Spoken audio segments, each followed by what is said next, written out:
mi zo lang saning ina tu pa nang lawing kal son zo ke hung chi la saning ei to pa min than na ding in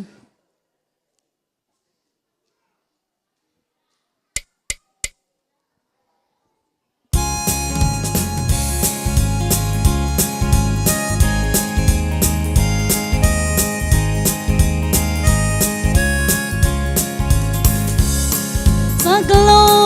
ta tan chak na lali su kan thin lunga lo cheng le ro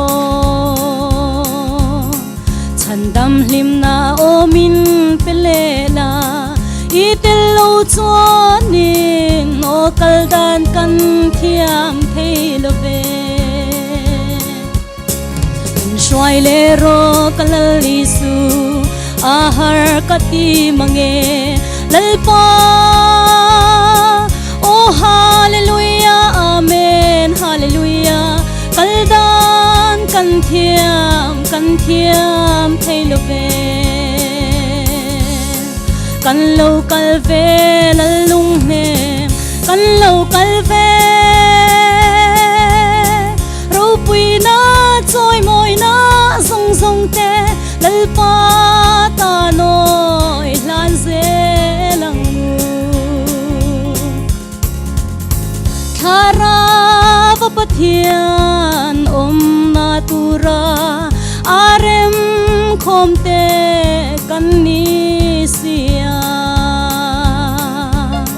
phak na la le tharau lam hla ten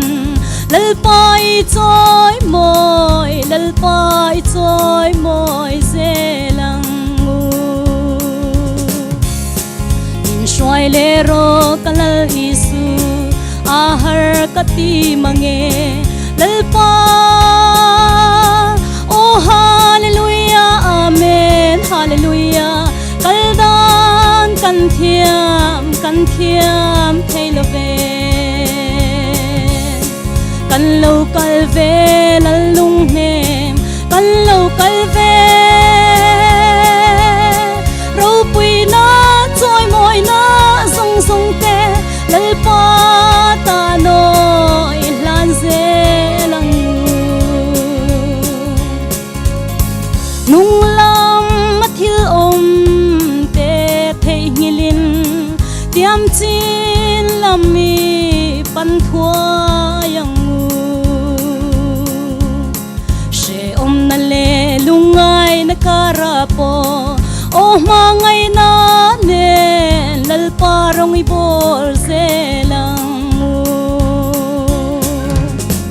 in shwai le ro kalal isu ahar kati mange lalpa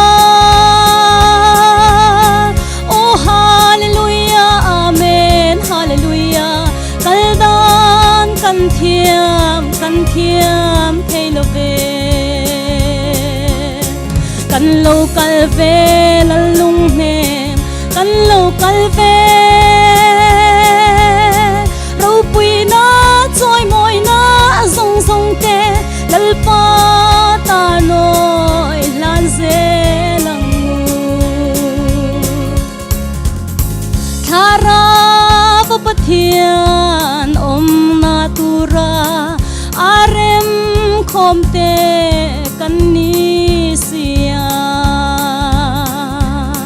phak na hla le tharau lam hla ten lalpai choi moi zelang in shwai le ro kalal isu ahar kati mange lalpa oh hallelujah amen hallelujah kaldan kan thiam thei lo ve kan lo kal ve lalung nem kan lo kal